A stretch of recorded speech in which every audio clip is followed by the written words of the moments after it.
Seja bem-vindo ao Território da Mente, o podcast que conecta psicologia, prática e reflexão.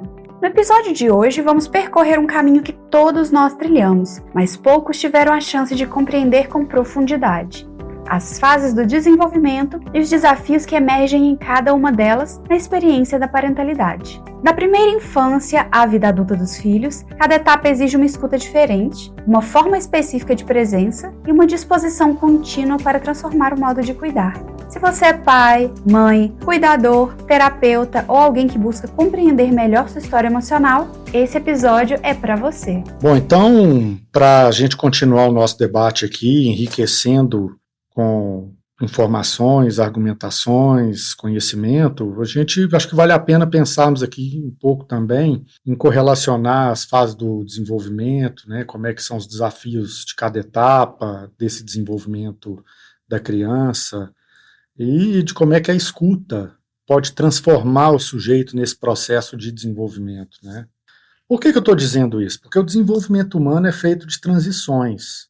São fases que vão se sobrepondo e deixar bem claro que não são fases que começam e terminam, elas vão se sobrepondo, elas não são estanque, elas vão se complementando e se interrelacionando ali, de maneira que cada uma das fases vai preparando o terreno para a próxima fase.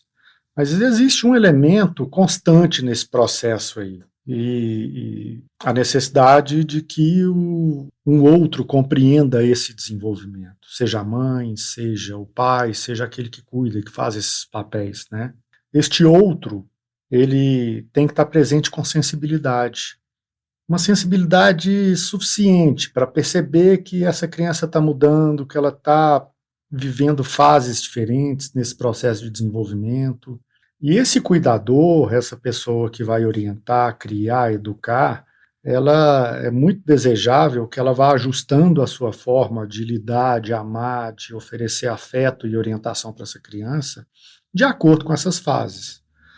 Porque é o que a gente sempre diz, educar não é repetir forma, é aprender a cada dia, né? É entender que a criança está pedindo coisas diferentes em momentos distintos.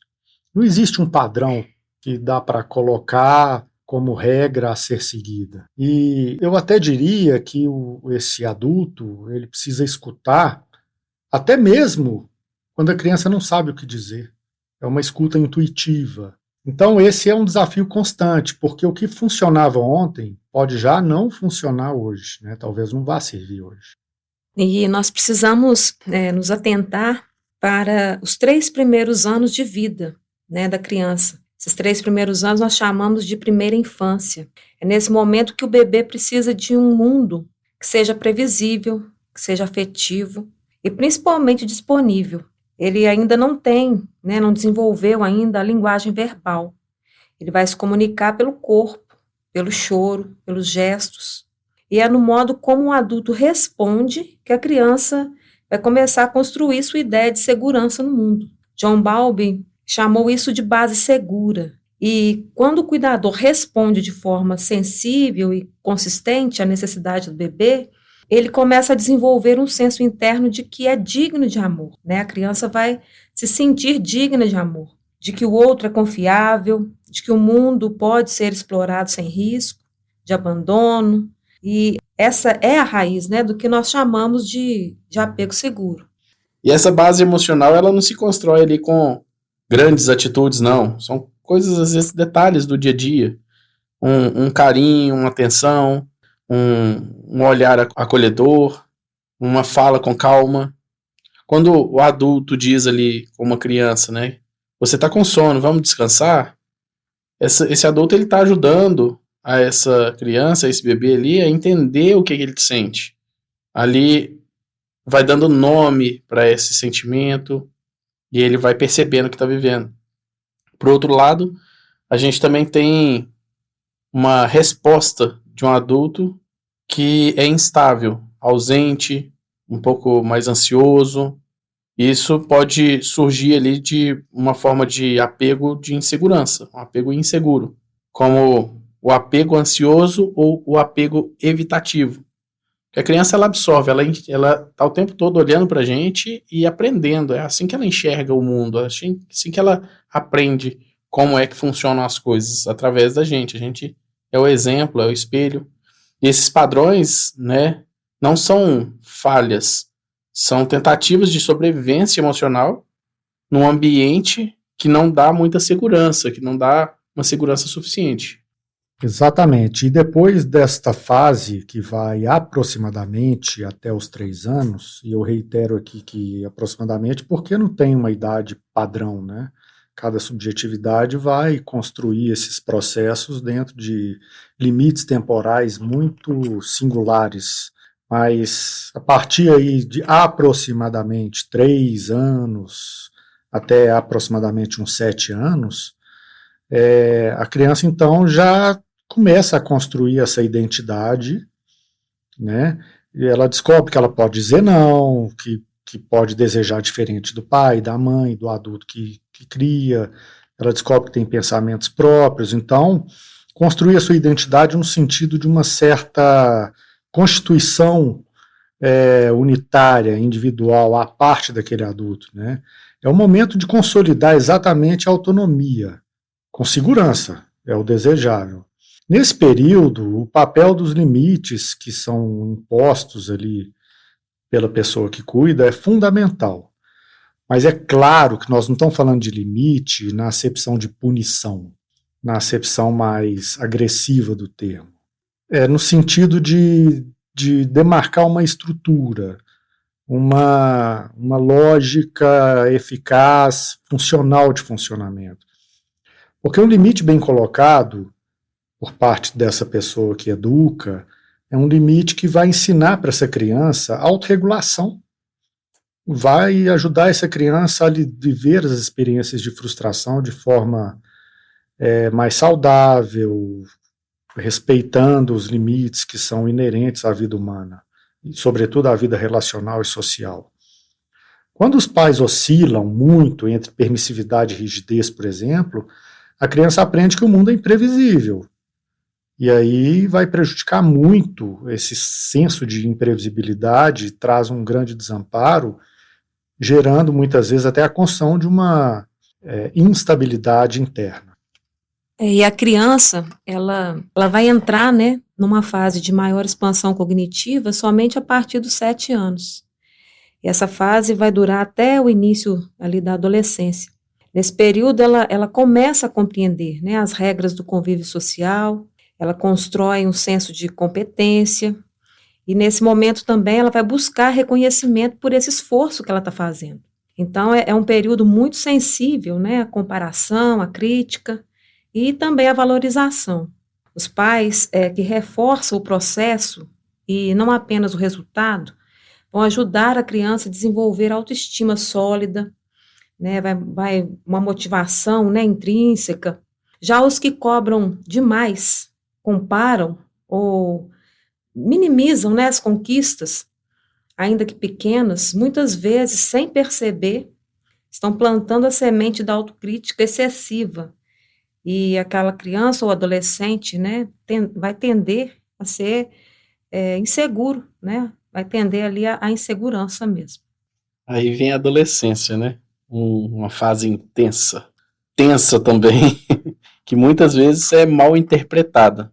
Eu brinco assim que, se pra gente que lida com o adolescente, né, a gente na família, amigos e tudo, a gente convivendo ali com o adolescente, é difícil, imagina tá na pele do adolescente 24 horas, porque não é fácil, é um momento de muita alteração, né, ainda tem muita coisa acontecendo, né, muita mudança hormonal, mudança no corpo, e o adolescente ele precisa se diferenciar, descobrir quem ele é, e para isso ele vai incluir ali alguns testes, né, testar os limites, questionar algumas regras, buscar a própria identidade, inclusive faz parte do processo, né, da desconexão com a família, justamente para se ligar, se conectar um pouco mais com a vida fora, né, pensando ali que em algum momento ele vai romper com a família para construir a própria vida. E isso começa ali na adolescência. E para os pais é o desafio É um desafio enorme, porque precisa ali de manter um vínculo sem sufocar, estar por perto sem invadir, tem que ser uma referência sem controlar. Então, tem que ficar bem atento como conduzir, né? Tem que respirar fundo. E muitos pais se confundem ali, o afastamento natural com rejeição, e fica chateado com isso, né? E na maioria das vezes é só um ciclo da autonomia, né, desse adolescente se firmando. É muito importante também que o adolescente compreenda, isso foi dito e vale a pena ser sublinhado aqui, que o adolescente ele tem que saber que ele pode discordar e ainda assim ele terá assegurado a continuidade do laço, do amor. Porque é humano errar, ele pode errar e ainda assim ele vai ser acolhido, mesmo com o erro. Não se trata de fazer uma apologia pelo erro, pela discordância, pela contrariedade, mas entender que isso, enquanto processos humanos inerentes, vai fazer parte do cotidiano da relação. E é óbvio que isso vai exigir dos pais uma escuta apurada, nova, menos radical, menos vertical, uma escuta baseada em confiança, não só em obediência, né? Sobretudo em parceria, em respeito. E para que os adultos alcancem isso, e a gente está sempre marcando isso para os pais, né, no caso dos atendimentos clínicos de crianças e adolescentes, é muito importante que os adultos também reconheçam seus próprios medos nesse processo. O medo de não serem mais necessários, as dificuldades de lidarem com as suas angústias, sobretudo em relação a esse filho, quando esse filho ganha autonomia, o medo de perder o controle, enfim, o medo de ver os filhos sofrendo, né? Vale lembrar que esses sentimentos são muito legítimos. O que não pode é transformar e permitir que esses sentimentos se transformem em um controle disfarçado de cuidado. Aí é perigoso. E após a adolescência, nós chegamos aí à fase adulta dos filhos, né? Também é uma fase de grande complexidade emocional para os pais e que muitas vezes, né, eles vão precisar elaborar o luto da função anterior. É o momento em que os filhos vão sair de casa, buscar realmente uma independência, e já não é o pai, né, a mãe, já não serão mais os condutores do caminho do filho. Agora o papel do pai, da mãe é outro, né, é de ser o porto seguro e não aquele que controla, né, o chefe. E essa transição ela vai pedir muita humildade e maturidade, né, saber que o vínculo continua, mas com novos contornos, saber que o cuidado não vai desaparecer, mas ele vai pedir um novo lugar, né? Vai mudar de lugar. Chegou na fase adulta ali, né? Dos filhos chegando na fase adulta, é um período muito cheio de mudanças para os pais, muitas vezes precisando de lidar ali com essa separação mesmo, como o Cássio disse, com o luto, né? Dessa função, inclusive a gente, nos atendimentos, a gente vê isso muito. Os filhos, quando a gente está atendendo o filho relatando ali uma dificuldade do pai e da mãe, né, dos pais, de conseguirem sair dessa função de quem educa, de quem cria, de quem sustenta, né, e liberar o filho para ser adulto. Do mesmo jeito que isso impede muito que o filho consiga romper com os pais, sair dessa comodidade e ser liberado para a vida adulta. É um desafio muito grande. Tanto os pais precisam de saber que tem que mudar de fase, quanto os filhos. E agora, os pais também não são mais aqueles... Eles estão ali no papel de apoio, né, se você procurar para pedir uma orientação, uma dica, por terem mais experiência, isso é ótimo, mas também não estão ali mais para fazer o papel de condução, né, de sustento, de puxar a orelha. Isso não é mais a função deles. É uma nova etapa, pede ali maturidade, também pede muita humildade, saber que o vínculo de afeto continua, só que ele ganha ele outras formas, saber que o cuidado não acaba, só muda a forma. Então é bem, bem delicada essa transição. Bem, na prática, amigos, é isso. Durante esse desenvolvimento, o adulto, cabe a todos nós, enquanto pais, mães, adaptarmos a linguagem, a comunicação junto a essa criança, a esse adolescente, de acordo com a faixa etária, com com as especificidades dessa faixa etária, com os fenômenos de cada um desses processos, dessas fases de desenvolvimento. Então, por exemplo, a criança que antes precisava de colo, ela vai precisar de escuta, depois ela vai precisar de espaço quando tiver maior. Em todos esses momentos, a gente vai ter que adaptar a linguagem, mas algo substancial precisa ser marcado.